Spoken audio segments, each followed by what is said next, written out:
Hey everyone, and thank you for tuning back in again live today. It is Monday, March 3rd. It is noon here on the East Coast of the US. And welcome to the Skill Building Monday Drawing Group hosted by me, Jason Leeser. And welcome to Guy Aitchison's Reinventing the Tattoo Community, where tattooers, apprentices, collectors, and the curious are encouraged to join in these live streams, real world events, to share and inspire and ultimately create better art and tattoos together. We beam out nearly every day, and with your help, have evolved into a quality network of amazing live and on demand tattoo and art shows that have all been receiving rave reviews. You can find Reinventing the Tattoo at www.reinventingthetattoo.com. And you can try it out for free. There's no obligation to get a subscription right away. We offer 3 different options for you to try it out. The first option is to take a sample webinar from the Reinventing the Tattoo Canon, where you get to go through and get a behind-the-scenes peek at what it's like to have a full Reinventing the Tattoo Canon subscription. The second option is to get some free advice from Guy Aitchison about goal setting and your unique goals. And the third option is to take a comprehensive tattoo history course from Jay Brown. For fellow tattoo history nerds such as myself, cannot stress this enough, the tattoo history course is absolutely amazing. It's extremely comprehensive, and I can guarantee you will not be disappointed. At reinventingthetattoo.com, we also have a full event schedule with full weekly and special event live stream details. For example, if you wanted to jump into today's show, you could easily navigate over to www.reinventingthetattoo.com, find the events area and the scheduling calendar, pull that up, and all of the links to join into today's show, as well as all future shows, will be listed right there. We also offer a whole host of professional development workshops from over 20 world-class tattooers. Artists such as Andre Malcolm and BJ Betts, Bob Tyrell, and a whole lot more all have on-demand, paid-for seminars all available for purchase at reinventingthetattoo.com. We also have access to our Reinventing 24/7 channel, which is available through the website, where we have about 13 different episodes going at any given time, 24 hours a day, 7 days a week. And they are all able to be streamed on a web-enabled device. Doesn't matter what platform or what size or where it is. If you have the internet, you can always stream the Reinventing 24/7 channel. We also have 2 apps in both of the app stores, the Apple App Store and the Google Play Store, as well as our Reinventing the Tattoo YouTube channel, our Reinventing the Tattoo Roku channel, which has 12 to 15 different episodes going at any given time, 24 hours a day, 7 days a week, and is available on all Roku-enabled devices.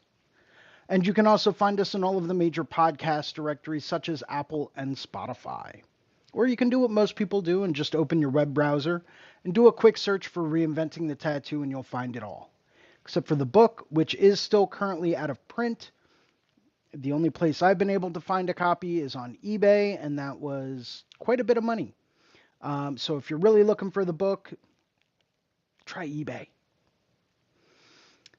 If this is working for you, please drop us a comment in the chat area and let us know that I'm not just talking to dead air. And please tag a friend that loves tattoos, whether it's someone that you know that loves getting tattooed or someone that you know that is interested in becoming a tattoo artist or a tattoo apprentice. Maybe it's someone that's been in the industry for a while and they feel like they've maybe plateaued and, they're looking for something to help, take them to another level. Tag everyone you know that you think might be interested. As always, we have a number of weekly shows that we always encourage people to tune into. Starting off on Mondays with this show, which is the Skill Building Monday Drawing Group at noon on Mondays, where we get to go through and discuss some of our skills in our skill set, some of our tools in our toolbox, and help us refine those and work on those so that we can get better at everyday tattooing. Following this show at 9 p.m. on Mondays, we have a subscribers exclusive drawing group with Sandy McAndrew and Guy Aitchison of the Reinventing the Tattoo Network, as well as several different guest lecturers.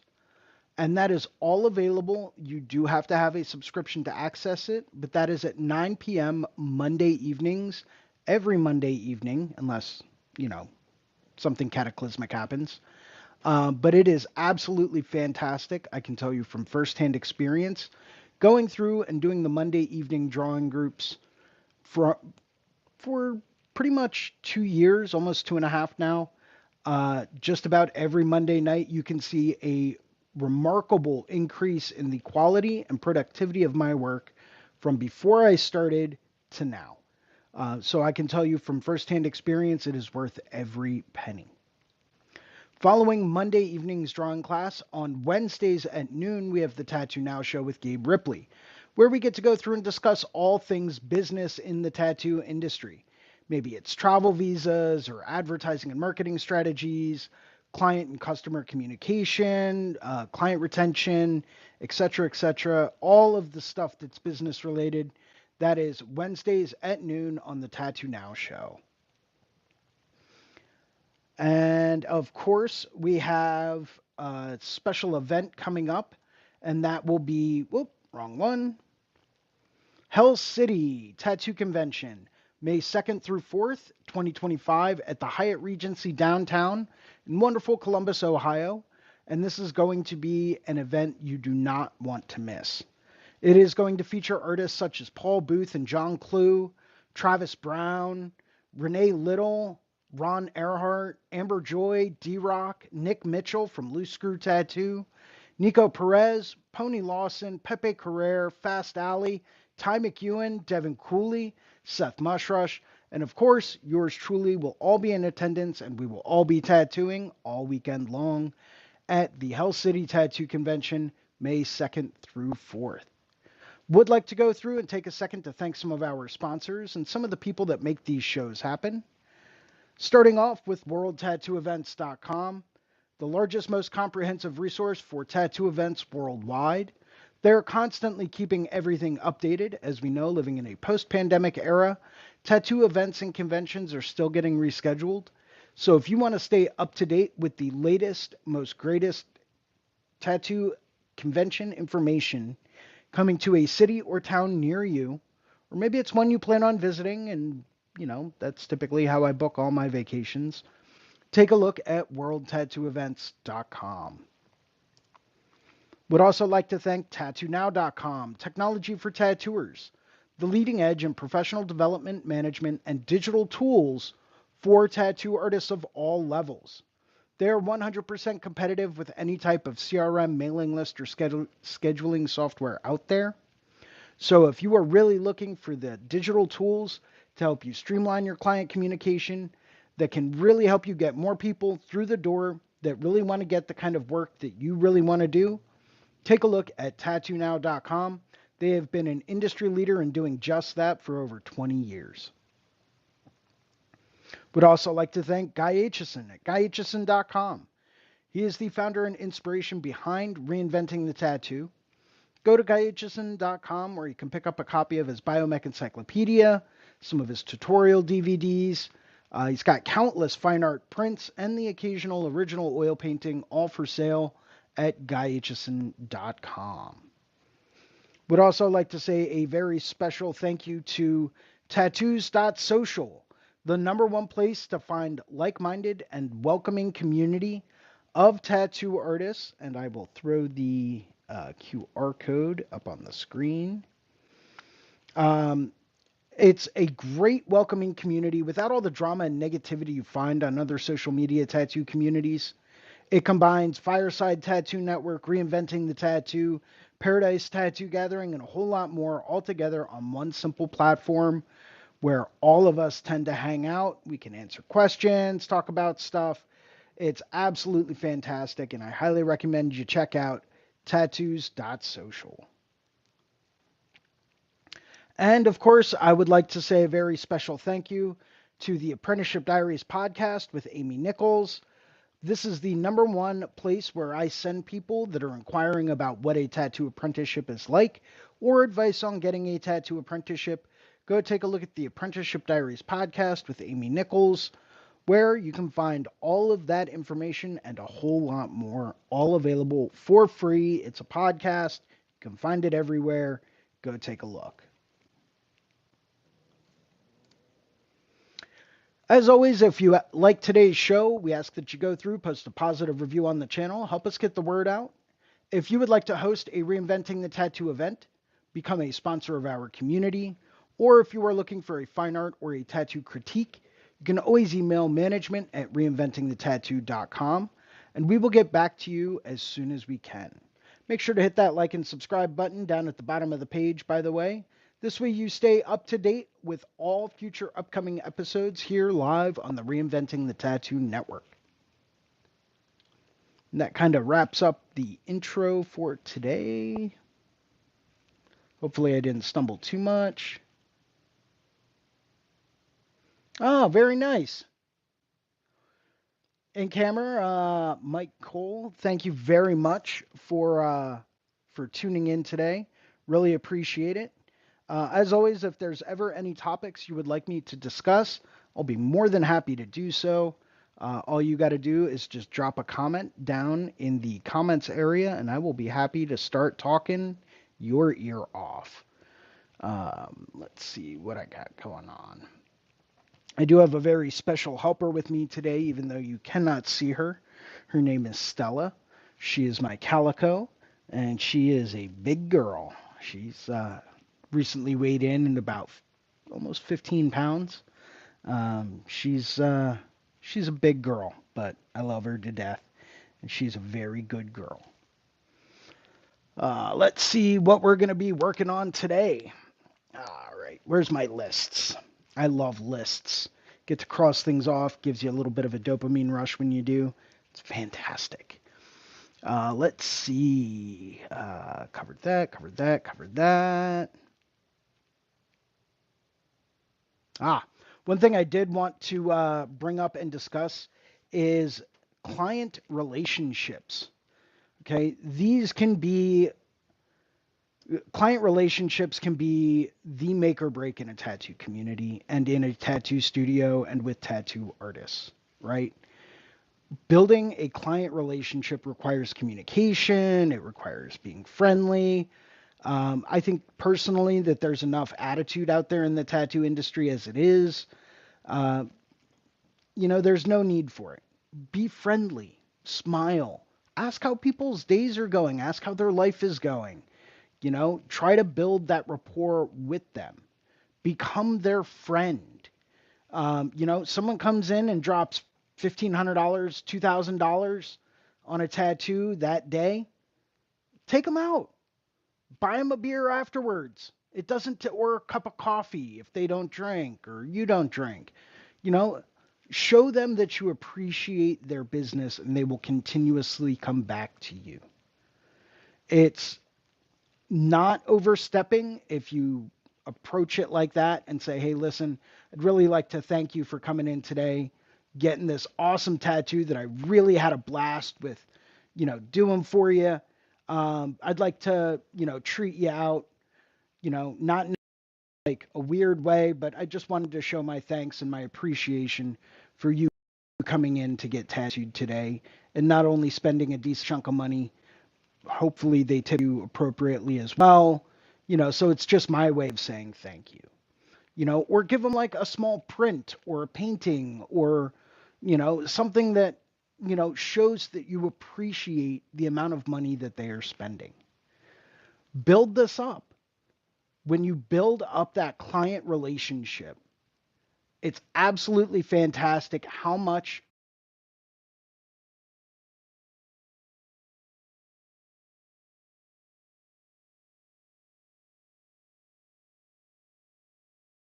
people that I've noticed are struggling in this day and age, kind of make the assumption, and I'm not trying to pinpoint anyone. I'm not trying to say that this is standard practice across the board, but it's almost like they have kind of sense of entitlement where, they expect people to come in that want to spend an incredible amount of money, and to constantly, well, why should I have to reach out to them? They should be reaching out to me. It's like communication is a two-way street. Effort is a two-way street. And if you want to maintain that client relationship, it's going to require a little bit of effort on both sides. Unless you're someone that's so booked out that you literally don't even have time to go to the bathroom any day of the week, okay, fine. I get it. Not a problem. But extend the invitation. Make a social event. Make it something that they will remember forever. Not that they won't ever remember the tattoo, but make it meaningful. Show them your appreciation. Little things like that. Or maybe you create like a little aftercare bag, right? Those have become extremely popular. Throw in a little thing of aftercare and just say, hey, listen, normally we charge, 10, 15 bucks for one of these aftercare bags. You sat great today. I wanted to give this to you on me just to show you how much I appreciate you coming in. Little things like that can really go a long way and can really, really help spread the word with your clientele base and with all of their friends, all of their family, all of the people that they run into on the street that comment on their tattoo. It's going to help them spread the word for you, right? And it's little things like that that can really make a world of difference. You get the same person coming back in 5, 10 years in a row getting tattooed. Maybe they don't get super huge pieces, but maybe they get a whole bunch of smaller ones. Maybe they're coming in religiously once every 3 months or so just to get, a little palm-sized banger. Well, over time, that adds up. Do something nice for them. Find out what kind of stuff they're into. Maybe go to an antique shop and be like, hey, I remember you said you collect, old shaving razors, like men's shaving razors. Well, I was at a thrift shop. I found this. It was pretty cheap. Thought you might enjoy it. Don't know if you have anything like this or not, but I saw it and I thought of you. Here you go. Just little stuff like that that's not going to cost you a lot of time or money, but it will mean the world to your client. And that can make or break your local clientele. If your clients show up and they drop $3,000 in one day, spending on a full day session, and you just say, hey, thanks for coming in. It's like, I just dropped $3,000 on you. Like, show a little appreciation. Like, yeah, I spent $3,000 on the tattoo. I tipped you appropriately. There's like another, almost $1,000, that I'm giving you just as a tip. And all you're saying is thanks. And I'm not saying your clients should expect anything, but if you show a little bit of an appreciation, it can really go a long way. So it's just something I wanted to touch on. It requires effort on both sides.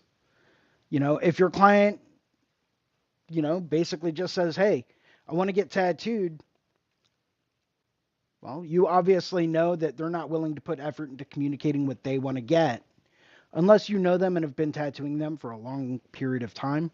All right, fine, I get that. But if it's a new client and they're not even willing to tell you what they're trying to get done, maybe it's not the kind of person that, you're going to want to tattoo. Just throwing it out there. If they're willing to put in the effort to say, hey, I'd love to get tattooed by you. Here's what I'm looking to get done. Don't know if it's in your style, but I wanted to come in and talk to you and see if you had some time to sit down and chat about it. Or maybe they live out of state and they're traveling to get tattooed by you. Great, let's hop on a Zoom. Zoom is free. You can have a 45-minute Zoom call for free. Hop on Zoom with them. Meet them. Say hi. Let them see your face. Talk to them about what they're trying to get done. Tell them about the experience and how to prepare for it. And just, create that kind of a friendly, welcoming environment. It can really go a long way for you selling a larger piece. It can really, really help things just really bloom especially in this day and age during the tattoo apocalypse that we seem to be in right now with the economy the way it is. Um, and don't be afraid to give yourself a little bit of a raise too. Things are slowing down. Everything is getting more expensive. It seems counterintuitive. A lot of people may turn around and say, oh, well, if I lower my rates, I can probably get a lot more people in here. Well, you probably can, but are these going to be the people that you want to tattoo? Aw, Stella. All right, get down. So ask yourself that.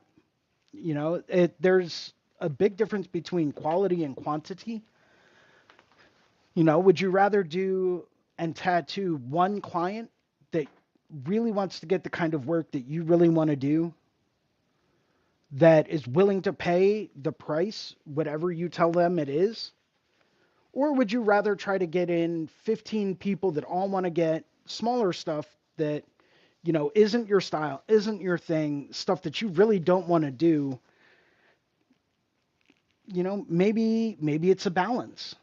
Now, granted, a lot of, I call them younger tattoo artists, might not have that opportunity. Maybe they don't have a style yet, which I personally don't think really develops until you hit like around maybe the 10-year mark, where you really have your fundamentals down solid. You've really started to see a lot of things come back healed, and you've seen how it ages and you see what works well, and you really kind of have that amount of experience under your belt. So you can kind of start to gear what it is you enjoy doing more in that direction. Personal opinion there. Some people may debate me on that, and that's fine. I'm more than welcome for discussion. But if you don't really have a style yet and you're just trying to do every tattoo that comes through the door, great, do it.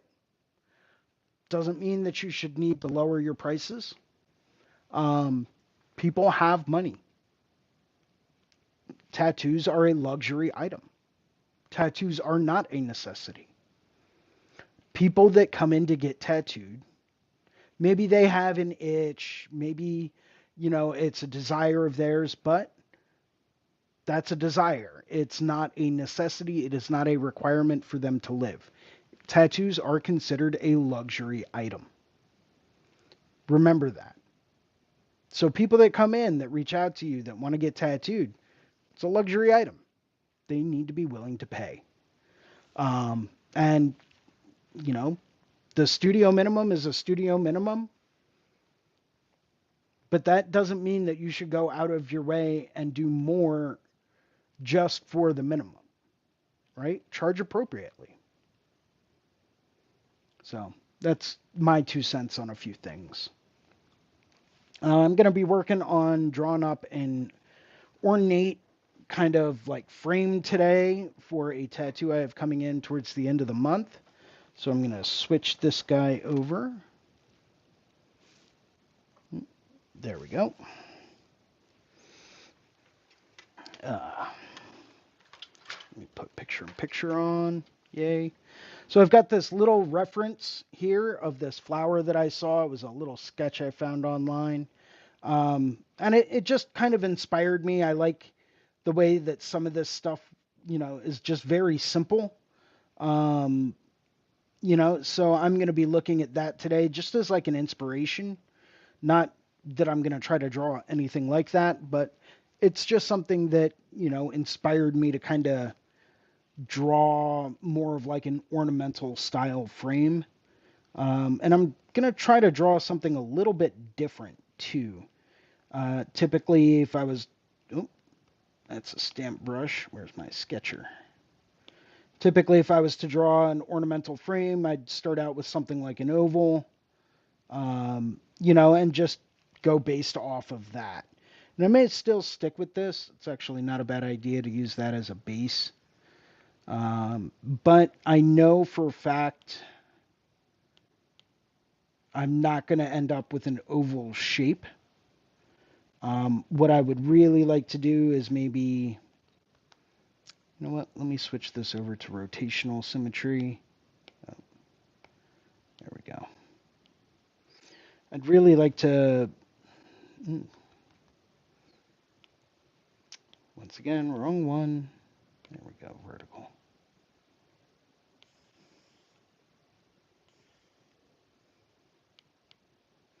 Cool. So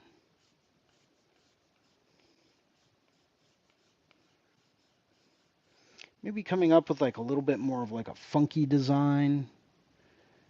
Just something different.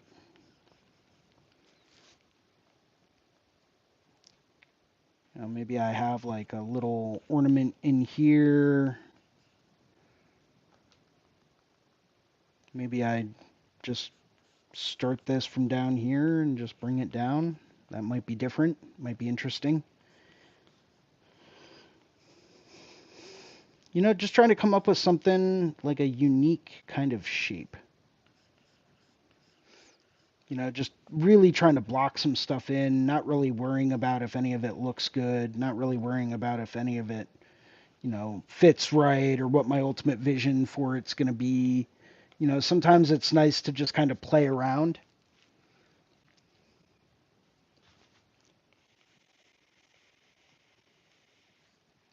And just exercise some of those creative muscles. Maybe I'll bring it out a little bit more and I'll do almost like an odd shaped square kind of frame. Who knows? Not really super thrilled about that.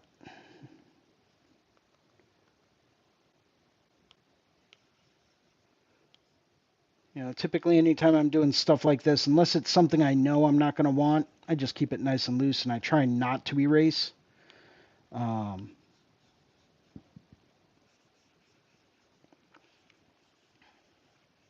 I also try to draw very lightly, very transparent, and then just kind of build it up as I'm sketching.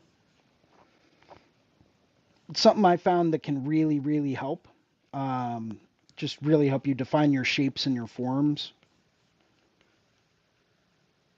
I'm not drawing super huge with a super huge brush. I'm just kind of, drawing with like a medium sized tip, but I am going over a lot of different spots just to kind of refine some things. Maybe I'll have that come up there. No, I said I didn't want to do that. Maybe I'll thin it out a little bit more. And I'm not liking these ornaments on the inside at all. It's not calling out to me.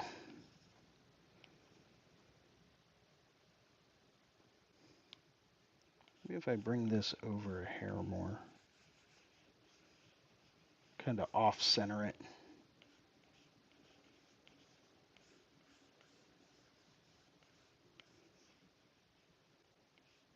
Then I could always bring that back up and around.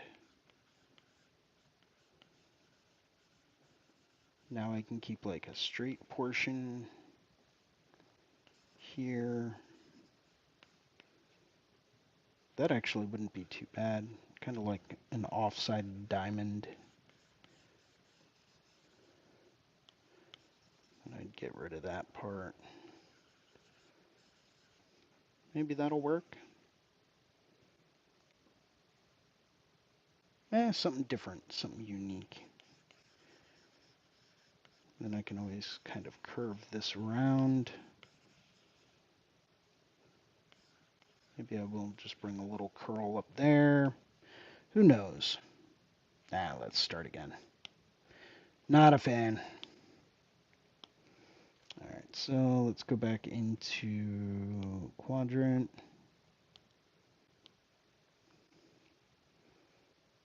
And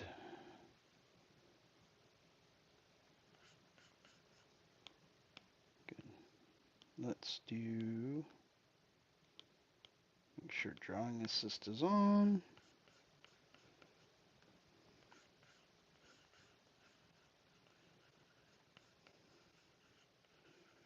Maybe I'll do a couple of flower petals that are a little bit wider than they are tall.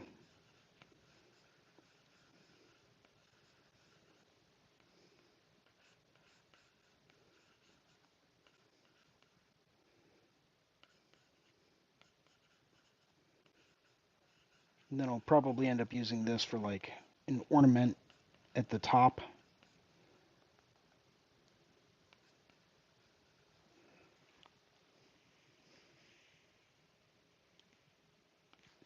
As I refine my sketches, I'm going more opaque and smaller to try to hone down on the amount of detail that I would eventually like it to have.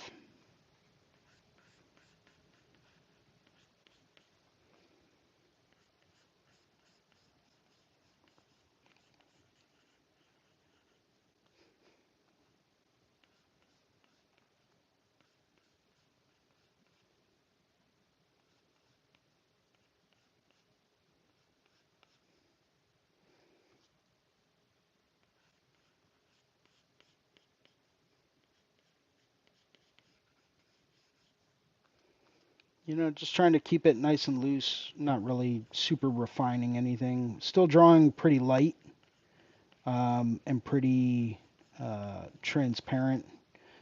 I'm just using a much smaller brush, but it's still only at about, what, 60%. So it's not super dark yet. This still allows me to sketch and refine some things as I go over it multiple times. This one. It's always nice to derive inspiration from things that you see online, but I do everything I can to try to stay away from copying anything I see online. I will use it to inspire me. Maybe it's a certain part of, a flower, or maybe it's a certain way someone rendered something or a light source on something.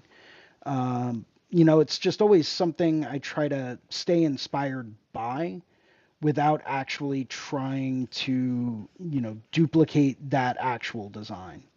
I'm not a fan of replicating things. I believe that, all tattoos should be unique, whether they are drawn and commissioned individually by the client, or even if a client comes in with a picture and says, "Hey, I want this."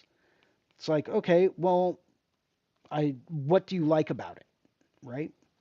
What about this makes you so attracted to this design? Is it the way that it's done?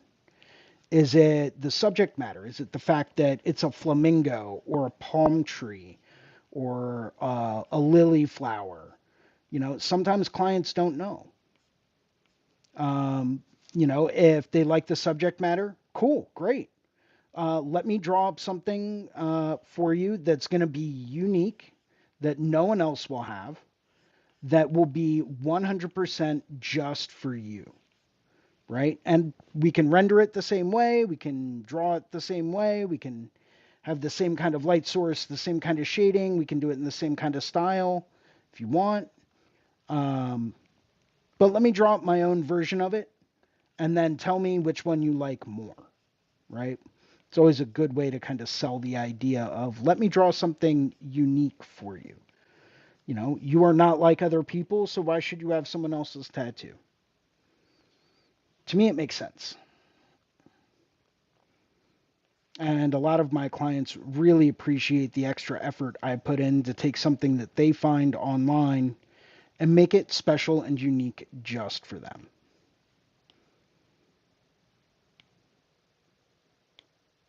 So from here, turn the opacity down on that. Maybe I'll do it in purple. Hopefully you guys can see this all right.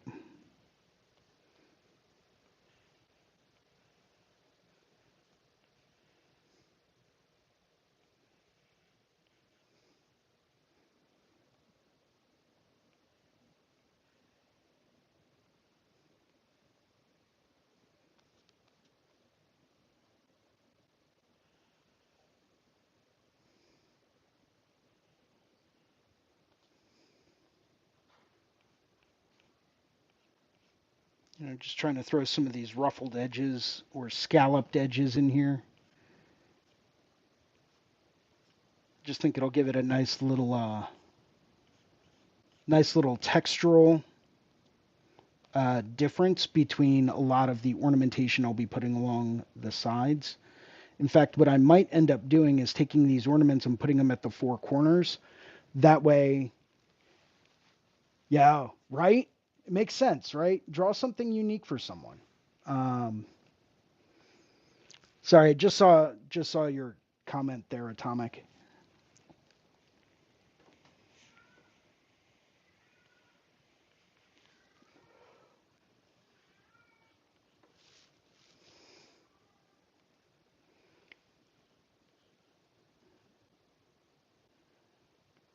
You know, a lot of times when people bring in designs that they find online, they have no idea that something better is even possible.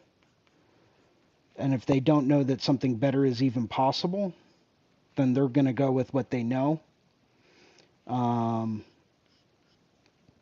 you know, what I've gotten into the habit of doing is telling my clients, you know, if they know, for example, they want a lily flower, I'm like, cool. Go online, instead of looking at lily flower tattoos, go online and send me photos of lily flowers, like photographs that you see. Go to your local florist. Ask them if you can photograph their selection of lily flowers. You know, tell them it's for an art project or something. And 9 times out of 10, they'll be like, oh, okay, yeah, sure, not a problem.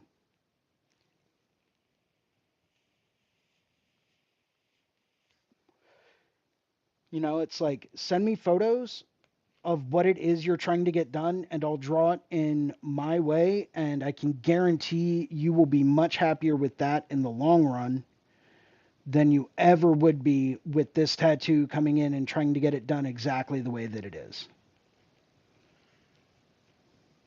The only and this has been debated in the tattoo community for probably generations, but the only time that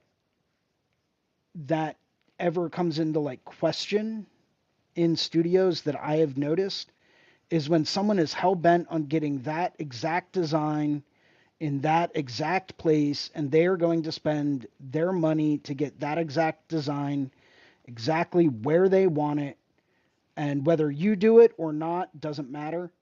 They know that they are getting that exact design in that exact place.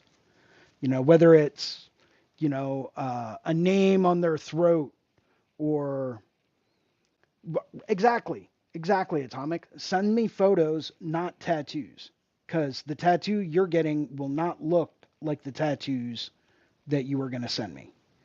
Um,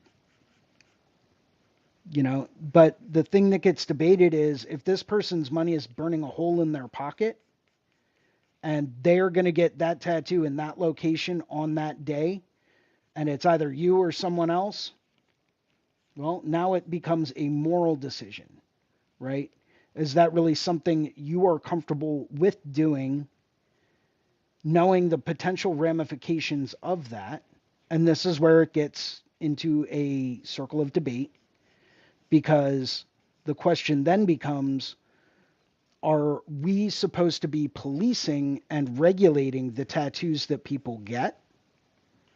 Or is our job simply to function as an applicator for the desired tattoo and not worry about the ramifications of that tattoo later on, because ultimately it is their body and their decision. So that's where a lot of people do have a tendency to debate this. And I've heard both sides of the argument, and I have my own opinions on it. Um, and, that kind of is what it is. And when I was coming up in the tattoo industry, a lot of people had that mindset of, if this is what they want, if this is where they want to put it, you sit down and you do that tattoo, because we need the money coming through the door, and if we don't do it, they're gonna go to someone else. And it's never something that's really ever sat very well with me. Is doing tattoos just for the money. You know, yeah, we all need to make money. Yes, we all have bills to pay. Um,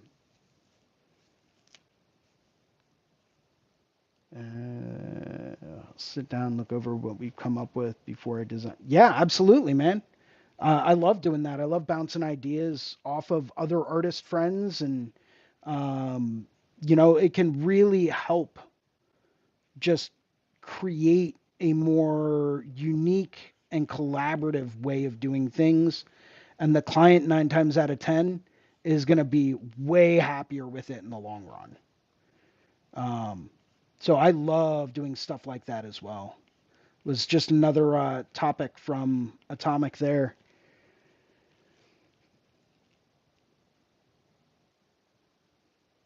Right, exactly. We are artists. You know, this is what we do. We create art.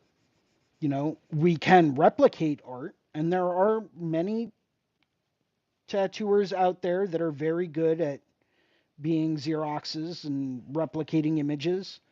Um, and that, hey, more power to you. If that is what you enjoy doing, by all means, I'm not going to stand in your way of pursuing your happiness, but I am an artist.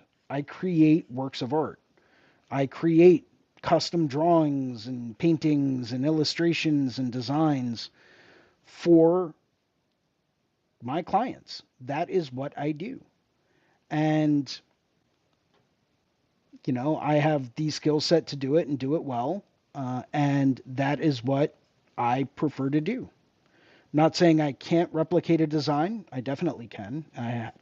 When I was first starting out, that's pretty much all I did. Um, but, as you get a little bit older into the tattoo scene, you start to realize that there's more to it, right? And that's kind of the stage at which I've found myself in this industry.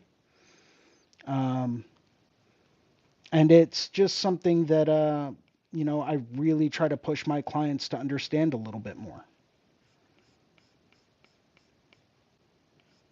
And we'll just add in like a nice little ornamental center here. Maybe we'll do some dots and we'll surround it by black or something like that. I don't know.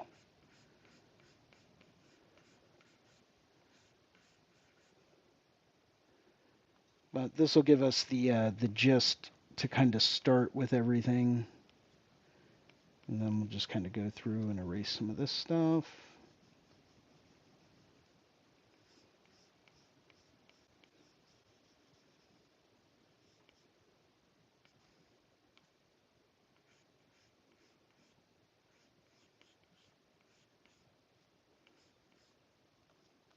And maybe we'll just do like some dots or something like that. And we'll do a border of black.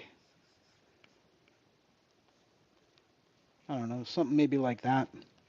Typically what I like to do in this case, once I'm done drawing that kind of a design, I'll take my rectangular selection tool and I will add a little bit more to it. Right about there. Cool. Copy and paste. That way I've got one half of it. And this half I can kind of go through. Well, we'll just hold on to that as the master selection. Shrink this down a bit. Put that there. We'll do one there. And then we'll duplicate. Flip vertical.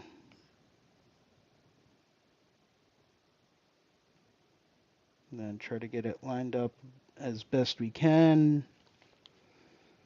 There's a reason why I'm doing these each in a different layer, by the way.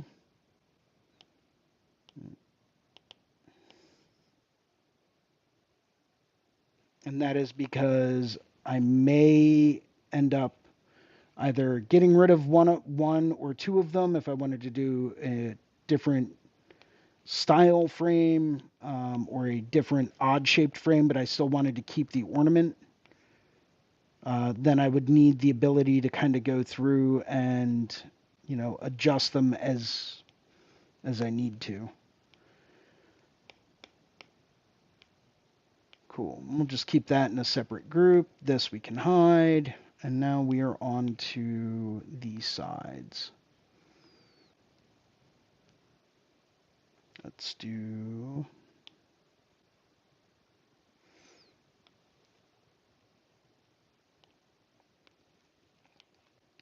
circle.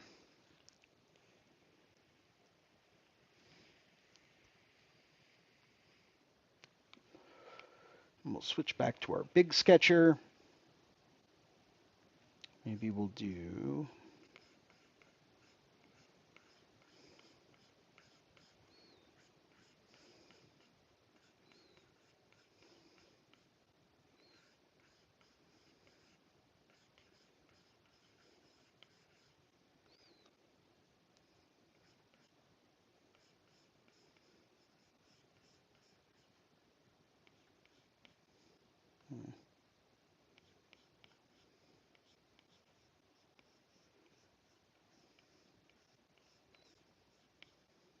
nah, I'm not a big fan of that.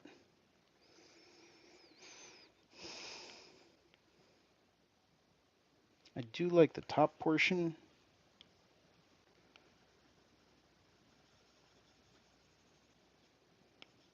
Yeah, we'll just stick with an oval frame today.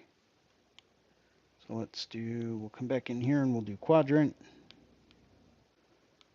Now that I already have a rough idea of shape, because I technically only need it on one half of it,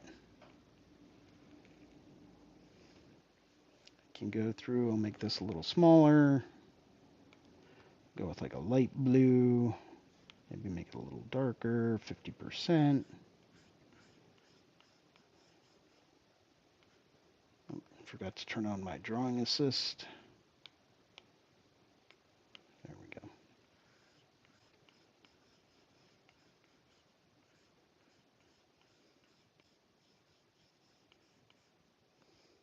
I've been taking a lot of inspiration lately from old gilders' ornaments. Gilding is like gilding in gold is a practice that was done applying gold leaf to different things. So you see that a lot in old Baroque picture frames, a lot of old Baroque ornaments, and it can really kind of spice things up and make things look a lot more fancy. So it's something I've just been drawing a lot more inspiration from lately. And their corner ornaments are fantastic. You see a lot of seashells and scallop designs. You see a lot more acanthus leaf scroll work and ornamental flourishes. Some are carved out of wood, some are made out of a material called compo, where there's a mold that gets created. You can even find different Baroque ornaments that are, basically pressed into fondant mold. And those can be really inspiring, especially if you really want to work on light source.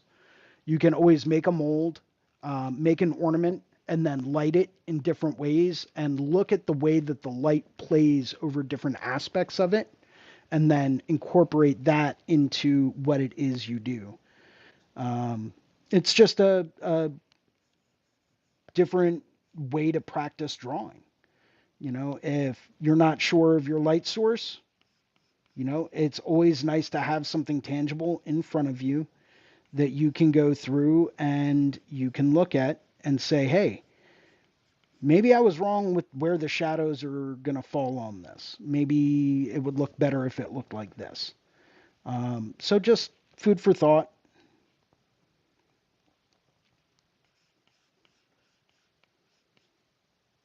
Maybe I want to add a bit of a scroll design here. And we can kind of bring this up and around.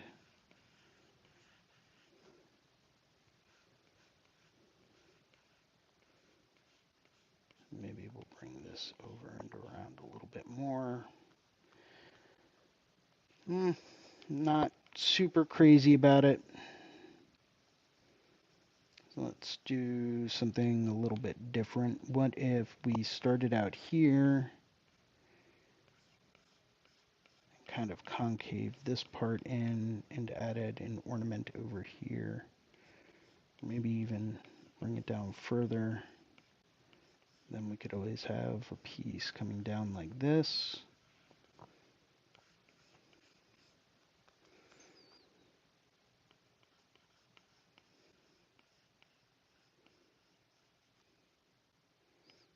Now I've got several weeks to kind of play with this. Well, maybe not several weeks, but I've got some time to play with these ideas and concepts. Based on the location of the body, I may change the shape of the frame. But as it stands, if I did a couple of exterior lines just to kind of thicken it up and make it look like a picture frame, I could very easily get away with a design like this. Throw something nice in the middle of it. I'm actually going to be doing an old hospital syringe because the person that I'm designing this for is a nurse, and they wanted to get some type of old nursing type of equipment and did not want to do a stethoscope because they thought that those were like everyone that they knew had them. So I was like, all right, well, we could always go with like an old school syringe. That could work. Or maybe like one of those reflective head pieces that, surgeons used to wear to help reflect light so that they could see a lot better what they were looking at. Just different things. Um, and they decided to go with an old school, vintage style hospital syringe. So what I may end up doing is actually doing something a little bit taller as opposed to an oval frame. I may end up going with more of a rectangular frame. But just because we're here and I've got a little bit more time before I have to go, I am going to play around with, let's do,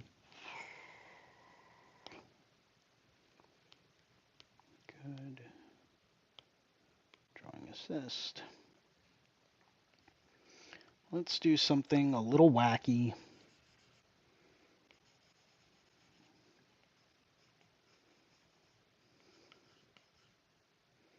Yeah, I have rotational on.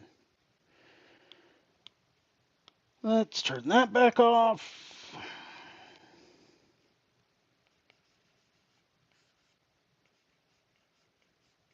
What if we took it, went out, and then down? That would give me a much more linear kind of look. I'm trying to avoid a coffin shape because I have a tendency to go for those. Yeah, business is picking up. It's always nice when that happens. It is tax return season, though. And as we all know, tax return season is my favorite time of the year. Um, it's the one time of year when people have uh, unexpected disposable income that they, especially if the economy is down, they will typically spend it on something that they want that makes them feel better about themselves or their situation. And that, quite frankly, often translates into it's time for a new tattoo. Um, and that to me is like my favorite time of year when people realize that. Or they want to get their new tattoo before the warm weather hits, so that way they're not jeopardized from going into a pool or going to the beach or not having it in direct sunlight for the first couple of weeks. Even though I typically tell them to, if they really want to take care of it right, avoid direct sunlight completely with their new tattoo. Um, or just with any tattoo. If you really want it to hold up the best over time, don't have it in the sun. Yeah, I would love to do that. They are going for all black and gray though. Otherwise, I would push them for like almost like an ecto cooler green. How it's that real kind of like palish, greenish, teal kind of tone. I think that would be pretty sick. Although it might also look pretty nice with, just like a nice single pop of color in there. That could look really cool as well. And as long as it's not super vibrant, I think it would work well. Whenever I'm dealing with like a hexagon type of frame, typically speaking, I always like to dome it in a little bit on the edges. It just gives it a little bit more of a structural kind of feel.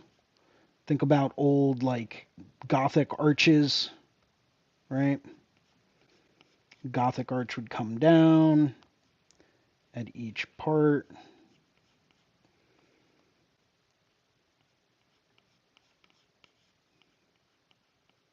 You know, so you would end up having these, like, almost like points for the Gothic window.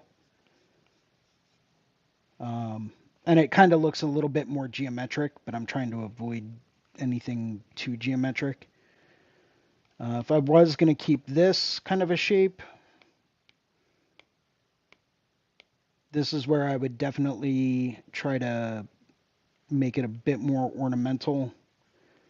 And I would add different types of ornaments and flourishes and scroll work. Um,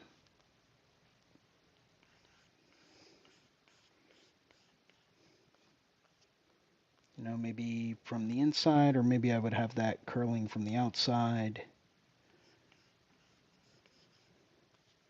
Curling from the outside might look a little bit better. Of course, knowing me, I'll probably add, like, you know, other types of accents and flourishes on the inside. Maybe even a little ornament at the top and bottom. But because the syringe is going to be much taller than it is wide, I'll probably avoid those interior ornaments on the tops and bottoms. What I could possibly try to do is maybe do some filler along the sides. Just kind of frame it in a little bit more.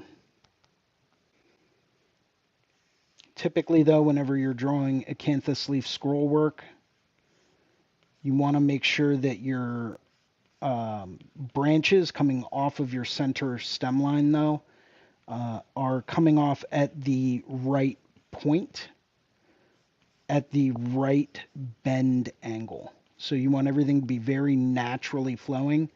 So if this part's coming around in this kind of a direction, right, then this, I would want to continue that line, and then this would smoothly come off at the side. You know, you want everything to look like it belongs and that it's being done in a conscious fashion so that it's all part of one bigger piece. And I think that's something that some people maybe don't really execute so well whenever they're drawing scroll designs. It's just my 2 cents.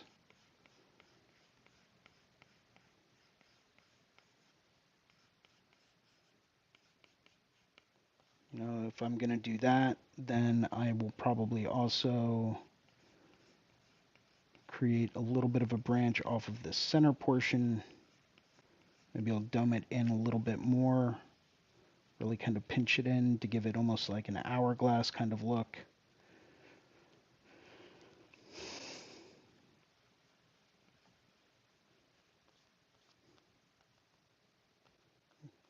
Now, not being perfectly certain where they want to put this tattoo,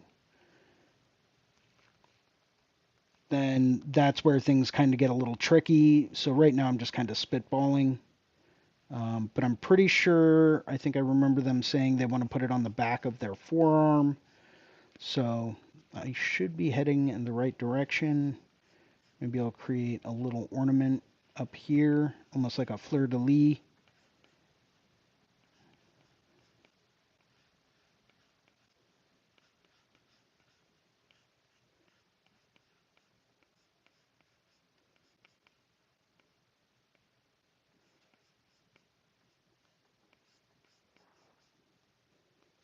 You know, and then if I'm going to do that, then I'll probably add another little flourish coming off to the side here, just to help bring some balance.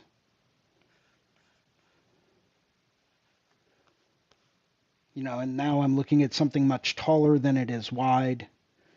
I could probably go through and get away with erasing some of these and just keeping it more of a smoother side, if you will. Maybe even rounding some of it out. I think that might look a little bit nicer. It would also help cut down on the width, the overall width.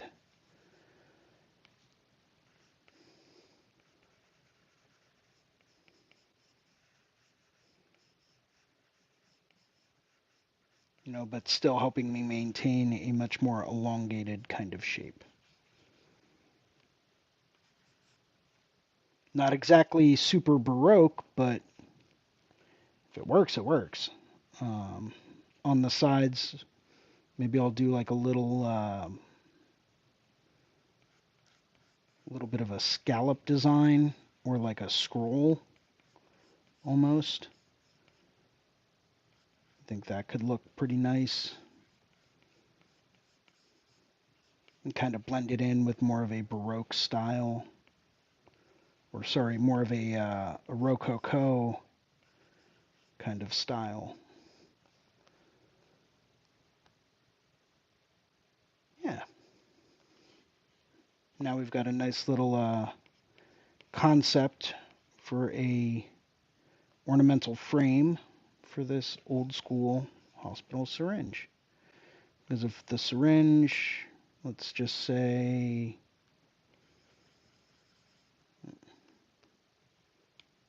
next part, drawing assist, vertical. Because if we have our 2 finger holes, our plunger, the body, right, if I remember correctly, the body would be somewhere here, it would start about there. I'm not sure what the technical term for the finger holes on an old school syringe are. I know it's got to have some type of a technical term, but I have no idea what it might be. And then from there, we would have the actual hypodermic portion.